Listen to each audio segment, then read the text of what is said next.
ॐ गणानां त्वा गणपतिगुं हवामहे कविं कवीनामुपमश्रवस्तमम् ज्येष्ठराजं ब्रह्मणां ब्रह्मणस्पत आनशृण्वन्नोतिभिः सीदसादनम् श्रीमहागणाधिपतये नमः। प्रणो देवी सरस्वती वाजेभिर्वाजिनीवती धीनामवित्रियवतु। श्रीमहासरस्वत्यै नमः। श्रीगुरुभ्यो नमः। हरिः ओम्। सदाशिवसमारम्भां शङ्कराचार्यमध्यमाम् अस्मदाचार्यपर्यन्तां वन्दे गुरुपरम्पराम्। कामकोटिमहापीठकामाक्षी पूतमूर्तये चन्द्रशेखररूपाय भक्ततीर्थाय ते नमः। अस्मत्श्रीगुरुचरणारविन्दाभ्यां नमः। పరమాచార్య స్వామి వారి దివ్యానుగ్రహంతో వారి యొక్క అమృతవాణి పేరిట మనం రోజు కాసేపు సత్సంగాన్ని చేసుకుంటూ ఉన్నాం. దాంట్లో భాగంగా నిన్నటి రోజున వర్ణ వ్యవస్థ, మన దేశానికి మాత్రమే ఎందుకు ఈ వర్ణ వ్యవస్థ అనే అంశం పైన మాట్లాడుకోవటం జరిగింది. ఈరోజు వారి యొక్క అనుగ్రహ భాషణంలో వేదరక్షణము లోకరక్షణము అనేటువంటి అంశం పైన మనం మాట్లాడుకుంటున్నాం. వేదశివ శివో వేద వేదాధ్యాయీ సదాశివ తస్మాత్ సర్వప్రయత్నేన వేదమేవ సదా జపేతు అని మనకి మహర్షులు చెప్పారు. వేదమే సాక్షాత్తు ఈశ్వర స్వరూపం. వేదశివ శివో వేద, శివుడే వేదము, వేదమే శివుడు. అటువంటి పరమోత్కృష్టమైనటువంటి వేదాన్ని పొందినటువంటి వేదాధ్యాయి, అధ్యయనం చేసిన వారు ఎవరైతే ఉంటారో వారు సాక్షాత్తు ఈశ్వర స్వరూపంగా చెప్పారు.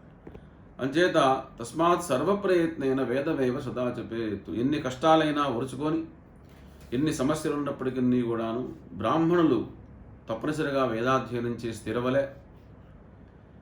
అటువంటి వేదాధ్యయనం చేయలేని పరిస్థితి కనుక ఉన్నట్లయితే, లోకంలో ఎవరన్నా వేదాధ్యయనం చేస్తుంటే అటువంటి వారికి తప్పనిసరిగా మనం సహకరించాలి అన్నటువంటి ఉద్దేశమే స్వామివారి యొక్క ఈ సంభాషణలో ఉద్దేశ్యం, ప్రధాన ఉద్దేశ్యం. ప్రపంచంలో ఉన్నదంతా జీవుల్లో కూడా ఉన్నది. బ్రహ్మాండంలో ఉన్నదంతా పిండాండంలో ఉన్నది. స్వర నిర్దిష్టమైనటువంటి మంత్రనాదం ఏదైతే ఉంటుందో అది జీవుడి యొక్క సముదాయంలో చేరి నాడీ చలనాన్ని కలిగిస్తూ ఉంటుంది. ఉదాహరణకి మనం ఒక సంగీత సంబంధమైనటువంటి స్వరాన్ని వింటూ ఉంటే పాముల దగ్గర నుంచి, పశువుల దగ్గర నుంచి ఆ ధ్వనిని విని అవి ఆనందాన్ని పడుతూ ఉంటాయి. అలాగే వేదమంత్రముల యొక్క ధ్వని లోకక్షేమాన్ని ప్రసాదించేటువంటి పరిపూర్ణమైనటువంటి శక్తి, స్థితి దానికి ఉన్నది. జీవునికి ఇంద్రియాలు అనేక ఇంద్రియాలు ఉన్నాయి. తద్వారా బయట ఉండేటువంటి వెలుపలి శీతోష్ణములను స్వీకరిస్తూ ఉంటుంది. అలాగే శబ్ద, రూప, రస, గంధాలని కూడా ఈ జీవుడు అనుభవిస్తూ ఉంటాడు. ఇంద్రియముల ద్వారా ఈ శబ్దం చాలా బాగుంది అని ఆనందిస్తూ ఉంటాడు.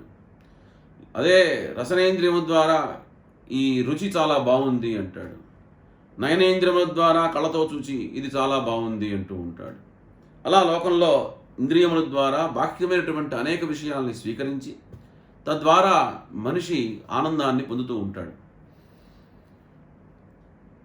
ఒకే వస్తువు అండముగాను పిండముగాను మనకి భాషిస్తూ ఉంటుంది. ఇది యోగులకి ప్రత్యక్షమైనటువంటి అనుభవం. ఆకాశమునందు మనకు మన యొక్క చెవులకు వినరాని ఎన్నో శబ్దాలన్నీ ఉంటూ ఉంటాయి. ఆ శబ్దాలన్నీ కూడాను రేడియో అనేటువంటి ఒక యంత్రం స్వీకరించి తరంగముల ద్వారా ఆ శబ్ద తరంగాల్ని స్వీకరించి మనకి వినిపిస్తూ ఉంటుంది. అట్లాగే యోగులకి ఎటువంటి యంత్రములు కూడా లేకుండానే వారి యొక్క తపస్సు ద్వారా అవన్నీ కూడాను గ్రహించేటువంటి శక్తి అటువంటి యోగులకి ఉంటుంది. యోగశక్తి ద్వారా వారు అవన్నీ కూడా గ్రహిస్తూ ఉంటారు. విశ్వశ్రేయకులైనటువంటి శబ్ద సంతతిని గ్రహించి ఆ మహర్షులు మంత్రాలను దర్శిస్తూ ఉంటారు. అందుకోసమే మహర్షులకి మంత్రద్రష్టలు అని వాళ్ళకి పేరు. మంత్రాలని యోగశక్తి ద్వారా దర్శించి మనకు అనుగ్రహించారు మహర్షులు. అలాగే ఇక్కడ మనుష్యుల యొక్క లక్షణం ఏంటంటే, మనం అల్పమైనటువంటి ఆయు ప్రమాణం కలవాళ్ళం, అల్పమైనటువంటి శక్తి గలవాళ్ళం, అల్పమైనటువంటి మనస్సు గలవాళ్ళం. మన శక్తి అల్పానికి తగ్గట్టుగానే తదనుసారిగానే ఉంటుంది. ఇట్టి అల్పమైనటువంటి శక్తి మనస్సుల చేత వేదరహస్యాలని మనం తెలుసుకోవాలి అంటే అది సాధ్యం కాదు. దానికి ఎంతో తపస్సు ఉండాలి, జన్మాంతరమైనటువంటి పుణ్యం ఉండాలి. లోకంలో 1000 మంది కనుక వేదాధ్యయనం ప్రారంభిస్తే దాంట్లో మహా అయితే 10 నుంచి 20 మంది మాత్రమే ఆ వేదాన్ని పూర్తి చేయగలుగుతారు. మిగతా వాళ్ళందరూ కూడాను సగంలో ఆపేసేసి వేరే విద్యల్లోకి వెళ్తూ ఉంటారు. అది వారి యొక్క జన్మాంతరమైనటువంటి దుష్కృతాలను బట్టి కలుగుతూ ఉంటుంది. అంచేత పెద్దలు చెప్పిన దాన్ని మనం శ్రద్ధాశక్తులతో గ్రహించాలి. సత్యాన్వేషణయే మన యొక్క ధ్యేయమైతే యోగశాస్త్ర విధులను మనము తూచా తప్పకుండా మనం పాటించాలి. ఇట్లు మంత్రదర్శనం ఎవరైతే చేస్తారో వాళ్ళే మనకు ఋషయో మంత్రద్రష్టారహ అని. వేదములు భగవంతుడి యొక్క ఉచ్ఛ్వాస నిశ్వాసములు అనేటువంటిది మన యొక్క పరిపూర్ణమైనటువంటి నమ్మకం. వేదమంత్రములను విశేషార్థములు ఉండుటే కాక అవి ఆయా శబ్దములకు నిర్దేశించబడినటువంటి దేవతారూపములుగా ఉంటూ ఉంటాయి. ఎందుకంటే మంత్రాధీనంతు దైవతం అని శాస్త్రం. వాల్మీకి రామాయణంలో రామచంద్ర ప్రభు యొక్క పట్టాభిషేకం కాంగనే వారికి కిరీటధారణ జరిగింది. ఆ యొక్క పట్టాభిషేక దివ్య మహోత్సవాన్ని చూడటానికి ఎంతోమంది మహర్షులు దేవతలందరూ కూడాను వచ్చారు. పుష్పక విమానంలో దేవతామూర్తులన్నీ కూడాను వచ్చి ఆ దివ్య మహోత్సవాన్ని తిలకిస్తూ ఉన్నాయి. ఆ సమయంలో రామచంద్ర ప్రభు అక్కడి నుంచి నేరుగా దిగి వచ్చి అక్కడ ఉన్నటువంటి బ్రాహ్మణోత్తములందరికీ కూడాను సవినయంగా నమస్కరించారు. రాముడి చేత ధర్మం చెప్పించాలి అని వశిష్ఠాది మహర్షులందరూ, మహాప్రభో నీ యొక్క పట్టాభిషేక దివ్య వైభవాన్ని ప్రభావాన్ని చూడటానికి ఎంతోమంది దేవతలందరూ కూడాను పుష్పకుమానంలో వేంచేసి ఉన్నారు. నీవు వాళ్ళకి నమస్కారం చేయలేదు. ఇక్కడ అనేక మంది మహర్షులు ఉన్నారు, వాళ్ళకి నమస్కారం చేయలేదు. నీవు నేరుగా వెళ్ళిపోయి బ్రాహ్మణులందరికీ నమస్కారం చేసావు. దీంట్లో ఉన్నటువంటి సూక్ష్మమైనటువంటి ధర్మం ఏమిటి అని ప్రశ్నిస్తారు. అప్పుడు రామచంద్ర ప్రభు చెప్తారు ఈ మాట: దైవాధీనం జగత్సర్వం మంత్రాధీనంతు దైవతం తన్మంత్రం బ్రాహ్మణాధీనం బ్రాహ్మణో మమ దైవతం అని చెప్తారు. ఈ ప్రపంచమంతా కూడాను దేవదేవుడి యొక్క పరమేశ్వరుడు యొక్క అధీనంలో ఉంది. ఆ యొక్క పరమేశ్వరుడు ఎవరాధీనంలో ఉన్నాడయ్యా అంటే మంత్రాధీనంతు దైవతం, మంత్రానికి ఆధీనుడై పరమేశ్వరుడు ఉన్నాడు. తన్మంత్రం బ్రాహ్మణాధీనం, అటువంటి మంత్రము బ్రాహ్మణుల యొక్క అధీనంలో ఉంది. కాబట్టి ఈ బ్రాహ్మణుల్ని కనుక మనం జాగ్రత్తగా పరిరక్షణ చేసుకొని వీళ్ళని గౌరవించి వీళ్ళని ప్రేమతో అభిమానంతో చూసినట్లయితే ఈశ్వర ప్రీతి జరుగుతుంది అని రామచంద్ర ప్రభు చెప్పిన మాట. ఈ సందర్భంలో మనం దాన్ని తలుచుకోవాలి. ఆయా దేవతా సాక్షాత్కారాన్ని అనుగ్రహమును మనకి వేదముల ద్వారా కలుగుతూ ఉన్నాయి. మంత్రముల ద్వారా వేదశబ్దములు తాముగా ఫలముల్ని ఇచ్చుట లేదు, ఫలదాత ఈశ్వరుడే. ఒక దేశంలో రాజు ఒకడుగా ఉండి తన యొక్క మంత్రముల ద్వారా సమస్త దేశాన్ని కూడాను పరిపాలన చేయిస్తున్నట్టుగా ఈశ్వరుడు అనేవాడు ఒకడుండి అనేక మందులతో మనందరికీ కూడాను మంత్రముల ద్వారా ఫలితాలన్నీ కూడాను ఇప్పిస్తూ ఉన్నాడు. ఫలప్రదాత ఈశ్వరుడు అన్న విషయాన్ని మనం గుర్తించుకోవాలి. మంత్రములు శబ్ద రూపములైన మంత్రములను శ్రద్ధాభక్తులతో అనుష్ఠిస్తే శ్రద్ధ, భక్తి, ఆచారము, స్పష్టత, స్వరము ఇవన్నీ దానికి నిర్దేశించబడినటువంటి ఏ నియమములైతే ఉన్నాయో ఆ నియమముల ప్రకారం మనం ఆ మంత్రాలని కనుక అనుష్ఠించినట్లయితే ఆ మంత్రోపాసన సంసిద్ధి కలుగుతుంది. మంత్రసిద్ధి చేత పరిపూర్ణమైనటువంటి అవయవాలతో కలిగినటువంటి దేవతా దర్శనం కూడా ఆ సాధకునికి ప్రాప్తిస్తున్నది. అట్టి దేవతా శరీరాలని మంత్రములతో మనం అగ్ని ద్వారా అర్పించి ఆహుతుల్ని ఆహారంగా మనం ఇస్తూ ఉంటాం. అట్టి యజ్ఞములు విశేషమైనటువంటి ఫలదాయకంగా ఉన్నాయి. లోకంలో యజ్ఞములు లేకపోతే దేశానికి చాలా అరిష్టం. అందరం యజ్ఞం చేయలేం. ఎవరన్నా యజ్ఞం చేస్తున్నారు అంటే వారికి మనం ఏదో విధంగా సహకరించవలసినటువంటి కనీస ధర్మం మనకున్నది. మనం ఒక నెయ్యి ఇవ్వచ్చు, ఒక సమిధలు ఇవ్వచ్చు. కనీసం శాస్త్రం ఏమి చెప్తుందంటే అనాహూతోద్ధరం గచ్చేత్ అని, పిలవకపోయినా యజ్ఞం జరుగుతుంది అని తెలిస్తే మనం వెళ్ళి ఆ యజ్ఞాన్ని దర్శించి తద్వారా ఆ దేవతానుగ్రహాన్ని మనం పొందాలి. కొన్ని మంత్రములకు అర్థము ప్రాధాన్యంగా ఉండదు. ప్రతిదానికి మనం అర్థం కావాలి అంటే అర్థం మనకి ప్రాధాన్యంగా ఉండదు. కొన్ని శబ్దములు మనం వింటూ ఉంటాం సంగీతంలో. ఆ శబ్దములకి ఏం అర్థం ఉందని మనం ఆనందం పొందుతున్నాం? మనకి తెలియని అర్థం దాంట్లో ఉన్నది. అంత మాత్రాన మనం ఆనందం పొందకుండా ఉంటున్నామా అంటే ఉండట్లేదు, వింటూనే ఉన్నాం. అలాగే కొన్ని మంత్రములకు అర్థము ప్రాధాన్యం కాదు, వానికి శబ్దమే ప్రాధాన్యం. తేళ్లు కాటుకు ప్రాచీన కాలంలో గ్రామాల్లో తేలు కనుక కాటు వేస్తే దానికి మంత్రాన్ని వేస్తూ ఉండేవాళ్ళు. ఏదో ఒక ధ్వనితో ఒక మంత్రాన్ని వేసేవారు. ఆ మంత్రానికి అర్థం అనేదే ఉండదు, కానీ ఆ మంత్ర శబ్దముకు ఒక చైతన్యం అనేది ఉంటుంది. ఆ చైతన్యం ద్వారా, ఆ తేలు ద్వారా శరీరంలో ఏర్పడ్డటువంటి విషం ఏదైతే ఉందో ఆ శరీర చైతన్యం ద్వారా ఏర్పడ్డటువంటి చలనము ద్వారా ఆ విషం కాస్త పరిహరించబడేది. ఆ ప్రకారంగా ఆయా మంత్ర అక్షరములకే ఒక శక్తి ఉన్నది. ఒక్కొక్క శబ్దమునకు ఒక్కొక్క శక్తి ఉంటూ ఉంటుంది. కొన్ని ఆభిచార క్రతువులు అని అంటూ ఉంటారు. వాటికి సంబంధించిన మంత్రాలు కొన్ని ఉంటాయి. అవి ఇతరులకు హాని కలిగిస్తూ ఉంటాయి. ఆ మంత్ర శబ్దములకు హాని చేసే గుణము వాటికి ఉన్నది. కాబట్టి ఇక్కడ ఈ మంత్రములకు అక్షర శుద్ధము, స్వరశుద్ధము అత్యావశ్యకంగా ఏర్పడుతూ ఉంటుంది. దాన్ని నిర్దిష్టంగా మనం ఉచ్చరించినప్పుడే ఆయా ఫలితాలని మనం పొందేటువంటి అవకాశం ఉన్నది. ఇహపర సుఖదాయకమైనటువంటి మంత్రముల వలె వేదమంత్రములు మన దృష్టికి కనబడకుండా ఉంటూనే మన చెవులకు వినినంత మాత్రం చేతనే మనకి సత్ఫలితాలను ఇస్తూ ఉంటాయి. కాబట్టి మంత్రాల్లో ఉండేటువంటి దేవతా దర్శనం అందరూ చేయలేరు, కేవలం మహర్షులు మాత్రమే చేయగలుగుతారు. వారికి ఆ దివ్యశక్తి వారు చేసేటువంటి తపోయోగనిష్ట చేత వాళ్ళకి కలుగుతూ ఉంటుంది. అట్టి యోగులు ఋషులు మూలకముగా మనకి ఈ వేదాలన్నీ కూడాను ప్రాప్తించినాయి. కాబట్టి ఈ మంత్ర సాధన పరమ విశ్వాసంతో మనం చేయాలి. కొన్ని సాధనల్లో కొన్ని విధులు ఉంటాయి. సాధన విద్యుక్తముగా చేయకపోయినట్లయితే మంత్రసిద్ధి కలగదు. పూర్వము వర్షాలు లేకపోతే వరుణ జపం చేస్తూ ఉండేవారు. ఇప్పుడు కూడా కొన్ని చోట్ల మన తిరుపతి దేవస్థానం, అట్లాగే కంచి కామకోటి పీఠం, శృంగేరి పీఠం ఇత్యాది మహర్షులందరూ కూడాను, మహాస్వాములందరూ కూడాను ఎప్పుడన్నా వర్షాలు లేకపోతే, వర్షాలు ఆలస్యమైనట్లయితే ఆ వరుణ జపాలని చేయటం అనేటువంటిది మనం చూస్తూనే ఉంటాం. వరుణ యాగమని, వరుణానుష్ఠానమని, అలాగే మహాభారతంలో ఉండేటువంటి విరాట పర్వమని ఇట్లాంటివి కొన్ని పారాయణలు చేస్తూ ఉంటారు.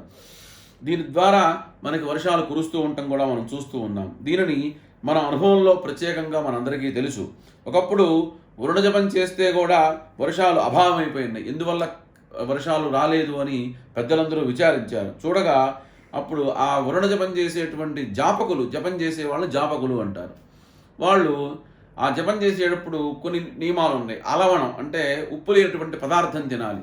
వారందరూ కూడాను అజ్ఞానవశం చేతనో కుదరకో తెలియకో ఆ లవణంతో ఉన్నటువంటి పదార్థం తినటం వల్ల ఆ మంత్రోపాసన సంసిద్ధి జరగలేదు అని తెలుసుకొని మరలా పునః వాళ్ళతో జాగ్రత్తగా నియమం ప్రకారం వరుణ జపం చేయిస్తే వర్షాలు పడ్డటువంటి విషయాలన్నీ కూడాను లోకంలో ఉన్నాయి. కాన ఇక్కడ వైదికమైనటువంటి కర్మలు ఏవైతే ఉంటాయో అవి చేసేటప్పుడు విధి విధానంగా శాస్త్రసమ్మతంగా జరుగుతున్నవా లేవా, ఉన్న ఎమరపాటు ఏమన్నా ఉందా అనేటువంటిది కూడా మనం ఆలోచించాలి.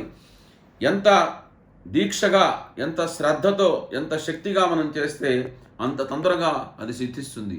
దీనికి ఒక ఉదాహరణ, పూర్వము జంబుకేశ్వరం, తమిళనాడులో పంచభూత లింగాల్లో జంబుకేశ్వరం అని ఒక గ్రామం, జలలింగం ఉంది అక్కడ, ఈశ్వరుడు అక్కడ.